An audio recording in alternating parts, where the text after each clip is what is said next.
Kattanam saint Thomas mission ആശുപത്രിയിൽ doctors day ആഘോഷിച്ചു. Choonad Ilippikulam mother wing home കെയറിലെ അമ്മമാർക്കൊപ്പമാണ് ഡോക്ടർമാർ ഡോക്ടേഴ്സ് ദിനം ആചരിച്ചത്. കറ്റാനം സെന്റ് തോമസ് മിഷൻ ആശുപത്രിയിലെ ഡോക്ടർമാരാണ് ചൂനാട് ഇലിപ്പിക്കുളം മദർ വിംഗ് ഹോം കെയറിലെ അമ്മമാർക്കൊപ്പം ഡോക്ടേഴ്സ് ഡേ ആഘോഷിച്ചത്. Kayamkulam DYSP Binukumar doctors day ഉദ്ഘാടനം ചെയ്തു. 93 രാജ്യങ്ങളിൽ ഏറ്റവും ഭൗതികതയുള്ള ഏറ്റവും ബുദ്ധിയുള്ള ജനത ഏതെന്ന് ചോദിച്ചാൽ അത് നമ്മുടെ രാജ്യമാണ്, ഇന്ത്യയാണ്. ഇന്ത്യയിൽ 28 സംസ്ഥാനങ്ങളിൽ ഏറ്റവും ഭൗതികതയുള്ള സംസ്ഥാനം എന്ന് ചോദിച്ചാൽ നമ്മൾ അധിവസിക്കുന്ന കേരളം. ഇത് ലോകത്തിലെ ഏറ്റവും നല്ലൊരു ജോലി ഏതെന്ന് ചോദിച്ചാൽ ജോലി എന്ന് പറയുന്നതിന് അർത്ഥമില്ല. ലോകത്തിലെ ഏറ്റവും നല്ല സേവനം എന്ന് പറഞ്ഞാൽ ഡോക്ടർമാരുടെ സേവനം എന്ന് പറഞ്ഞാൽ ഏതൊന്നും അർത്ഥമില്ല. കാരണം അതിനൊരു ജോലിയായിട്ട് കണക്കാക്കാൻ പറ്റില്ല, അത് ജോലിയൊന്നുമല്ല. നമ്മുടെ ഇന്ത്യ ചരിത്രം കണ്ട ഏറ്റവും പ്രഗത്ഭനായിട്ടുള്ള ഒരു ഡോക്ടറുണ്ടായി.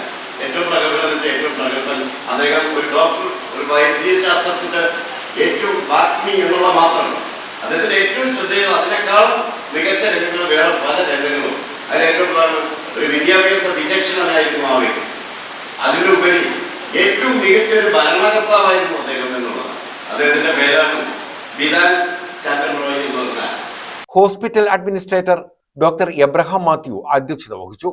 ഡോക്ടർമാരായ Preethi Bhama, Anwar, Riya, Vinay, Siby George, Anu, Varghese, Anuja, Anoopa, nursing superintendent Jolly Rinu, Kattanam saint Thomas mission ആശുപത്രി PRO Jaison James Thazhava, mother wing director father Jobin S Abraham എന്നിവർ പങ്കെടുത്തു.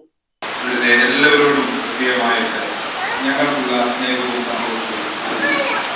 കാരണം ഇന്ന് നമ്മുടെ ഓർമ്മിച്ചതുപോലെ നമ്മളെ ഏറെ സ്നേഹിച്ച കരുതിയ, നമ്മുടെ തെറ്റുകളൊക്കെ മറന്ന് നമ്മളെ കരുതിയ സ്നേഹിച്ച അമ്മമാർ ഒറ്റപ്പെട്ടു പോകുന്നു എന്നത് ഇതിന്റെ ഒരു യാഥാർത്ഥ്യം.